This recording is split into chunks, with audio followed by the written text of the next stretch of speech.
तर सत्ता स्थापनेच्या अनुषंगाने दिल्लीतही आता घडामोडींना वेग आलाय। आढावा घेऊया टॉप 9 बातम्यांमधून। दिल्लीत सरकार स्थापनेच्या हालचालींना वेग। नरेंद्र मोदी तिसऱ्यांदा पंतप्रधान पदाची शपथ घेणार। 9 जूनला संध्याकाळी मोदींचा शपथविधी।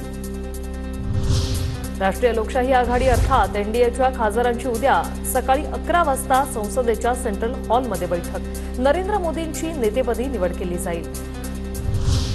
केंद्राने अग्निवीर योजनेचा पुनर्विचार करावा। नितीश कुमारांच्या जेडीयूची केंद्राकडे मागणी। अग्निवीर योजनेविरोधात बिहार, उत्तर प्रदेशात मोठा असंतोष असल्यानं योजनेचा पुनर्विचार करण्यासाठी नितीश कुमार आग्रही।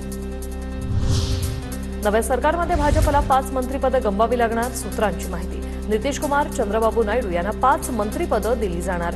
5 खासदारांमागे 1 कॅबिनेट मंत्रिपद असा भाजपचा फॉर्म्युला। सूत्रांची माहिती। नरेंद्र मोदींकडून खातेवाटपासाठी अमित शाह, राजनाथ सिंह, जे.पी. नड्डा यांच्यावर जबाबदारी। नितीश कुमार, चंद्रबाबू आणि एकनाथ शिंदे यांच्याशी स्वतंत्र बैठका। सगळ्यांच्या मागणीचा विचार करून यादी तयार होणार असल्याची माहिती। दिल्लीत एनडीएच्या बैठकीनंतर मोदींची शिंदे, प्रफुल्ल पटेल आणि तटकरेंशी चर्चा। मोदींनी अपयशाची कारणं घेतली समजून। विधानसभेला चुका सुधारून एकत्रित काम करण्याचे मोदींचे निर्देश।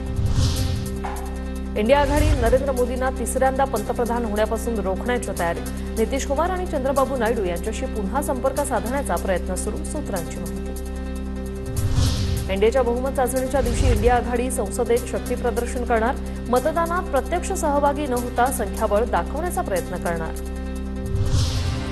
केंद्रीय मंत्रिमंडळात शिंदे गटाला 3 तर दादा गटाला 1 मंत्रिपद मिळणार। श्रीकांत शिंदेंसह श्रीरंग बारणे, धैर्यशील मानेंची वर्णी लागण्याची शक्यता। इंडिया आघाडीच्या कुठल्याही नेत्याच्या संपर्कात राहू नका, मुख्यमंत्री शिंदे यांच्या खासदारांना सूचना।